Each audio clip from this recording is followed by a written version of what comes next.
اچھا یہ سادات کرام مجھ سے محبت کرنے لگے تھے، تعارف وہیں ہوا تھا، مدینے میں رہتے تھے، یہ کام کرتے تھے، وہیں تعارف ہوا تھا، اور پہلے سے کوئی جان پہچان نہیں تھی، محبت بہت کرنے لگے تھے مجھ سے.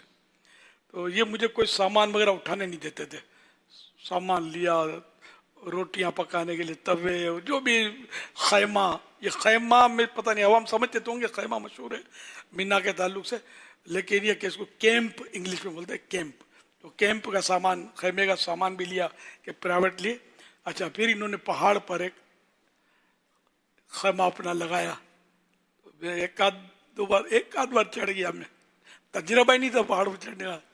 کمر نے بولا میں بھی ساتھ ہوں تیرے، میرا تو خیال کر. تو خیر وہ کمر نے ساتھ نہیں دیا میرا، اب میں کیا کروں بھائی. پھر مستشفے کا بھی شاید پھیرا لگا، ہاسپٹل کا. تو ہم پھر یہ کہ میرے ایک اور بھی کراچی کا میرے ساتھ ہو لیا تھا دوست، تو ہم دونوں مطلب اب یہ کہ اپنا خیمہ ہی بھول گئے. اب اتنی لاکھوں لاکھ فرسٹ ٹائم گئے تھے، کبھی مینا شریف دیکھا نہیں تھا، وہاں شہر آباد ہو جاتا ہے تب. تو ہم مطلب بچھڑ گئے، اب دونوں اکیلے نہیں تھے، دکیلے دو تھے ہم. تو خیر ہم چلتے پھرتے، اب آگے بہت طویل ہے. تو ہم دو بھی ایک دوسرے سے بچھڑ گئے مینا شریف میں، قربانیوں کے بعد بچھڑ گئے. میں نے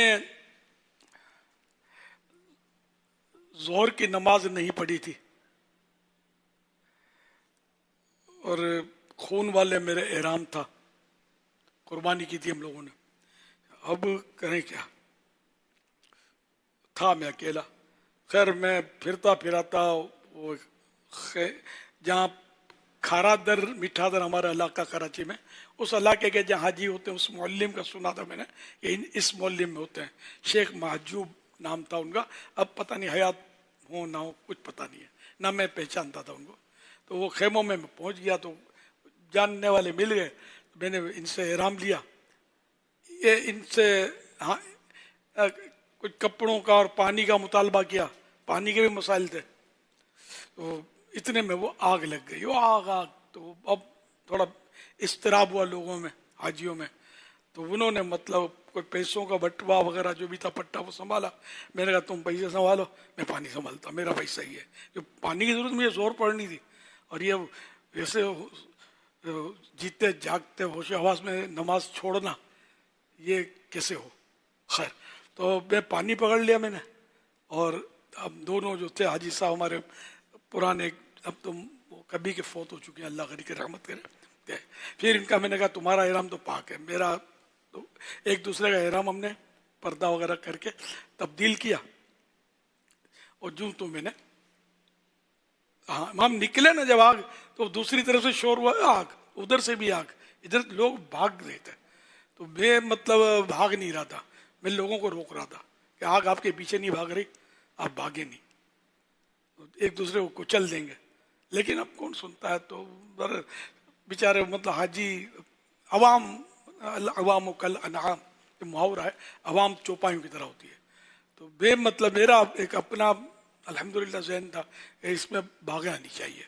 ہاں یہ صورت ہوتی ہے بعض اوقات بھاگنا پڑتا ہے کہ ورنہ پیچھے کا ریلا ہے نا کچل دے گا.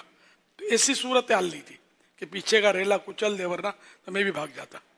تو خیر یوں مطلب پھر وہ وضو، ایک اس میں مسئلہ ایک بیان کرنے کا موقع ملے گا مجھے کہ پانی تھا میرے پاس، لوگ افراتفری تھی، دو طرف سے آگ کے شعلے بلند ہو رہے تھے، ہوائی جہاز ان پر پانی ڈال رہے تھے ڈرموں سے. ایک خیمے پر میں گیا، لوگ مرد کھڑے ہوئے تھے حاجی.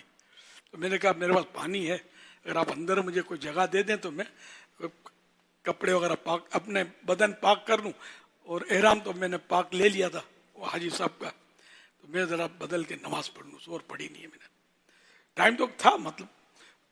تو وہ حاجی جو تھا، اب اللہ ان کو ہدایت دے، اللہ کرے توبہ کر لیو، تو انہوں نے جو بات کی نا وہ میں اس لیے قصداً بتانا چاہتا ہوں کہ یہ عوام کرتے ہیں ایسی باتیں کہ ارے مولانا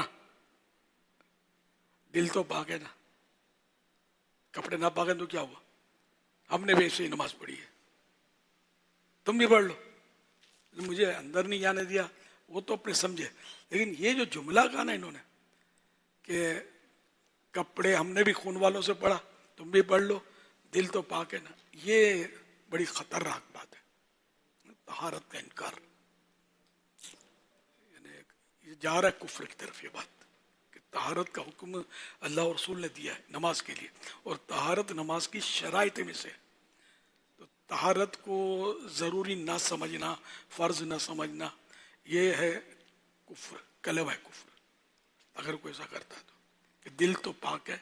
جیسے وہ عورتیں بول دیتی ہیں بعض اوقات پردہ، دل کا پردہ ہونا چاہیے، تو اگر وہ واقعی جو جس پردے کو شریعت نے پردہ قرار دیا ہے، جو کپڑے یا کسی بھی چیز سے پردہ، اس کو انکار کرتی ہے کہ بے پردہ، جس سے عورتیں گھومتی ہیں کہ بے پردگی میں کوئی مسئلہ نہیں ہے، کوئی حرج نہیں ہے، دل کا پردہ ہونا چاہیے، تو یہ بھی کفر ہے کہ پردے کا حکم قرآن میں صراحت کے ساتھ موجود ہے، کھلے لفظوں میں موجود ہے، تو یہ علم نہ ہونے کی وجہ سے یہ بول دیتے ہیں اس طرح کی باتیں لوگ۔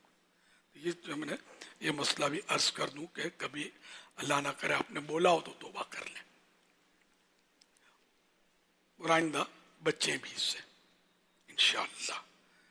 تو بہرحال یہ کہ اس طرح میں نے جوں تو کر کے ظہر کی نماز آخر کسی حمام میں جا کر، استنجا خانوں کے بھی لگے ہوتے وہاں، تو وہاں جا کر پاک کیا، اور پھر وہ پانی تو پورا نہیں ہوا کہ بدن وغیرہ پاک بھی کرنا تھا، خون کے چھینٹے اڑے تھے، تو میں نے پھر یہ کہ 2 بوتلیں خریدی منرل واٹر کی، خرید کر پھر بہرحال وضو کیا، کہ پانی تو اویلیبل تھا نہیں، تھا تو دور دور سمجھ نہیں پڑتی آدمی کیا کرے کیسے کرے، ہر طرف رش رش رش، تو یوں میں نے ظہر کی نماز الحمدللہ وقت کے اندر پڑھنے میں کامیابی حاصل کی۔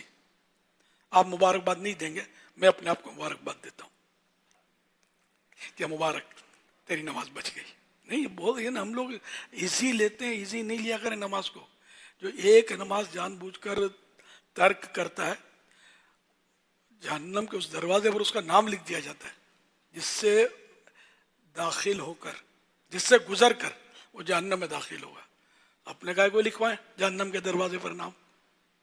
نہیں لکھوانا نا، کبھی بھی نہیں لکھوانا ہے، ہوش و حواس ہوتے ہوئے یہ سب طے کر لیں، کبھی بھی جہنم کے دروازے پر اپنا نام لکھوانا ہی نہیں ہے۔ ہم تو جانا ہی جنت میں، اور بھی آقا کے پیچھے پیچھے صلی اللہ علیہ وسلم۔ اور آقا فرماتے ہیں صلی اللہ علیہ وسلم، جعلت قرۃ عینی فی الصلاۃ، نماز میں میری آنکھوں کی ٹھنڈک بنائی گئی ہے، تو آقا کی آنکھوں کی جو ٹھنڈک ہے وہ نماز ہم چھوڑ دیں، یہ کیسے ہو سکتا ہے؟ نے اپنی ڈکشنری میں نماز قضا کرنا جان بوجھ کر ہوش و حواس میں، یہ ہونا ہی نہیں چاہیے، تھا تو نکال دیں، کٹ لگا دیں، اس پہ نہیں ہونا چاہیے۔ نماز کبھی چھوڑنی نہیں ہے۔ آواز ہی نہیں آ رہی کچھ مجھے تو، جذبہ ہو یار، نماز نماز نماز نماز نماز، نماز کے بغیر آدمی کس کام کا؟ تو یوں مطلب یہ واقعہ میرا ہوا، آگے پیچھے بھی کچھ ہوتا ہے ان کے۔ چلو صلو علی الحبیب صلی اللہ علیہ محمد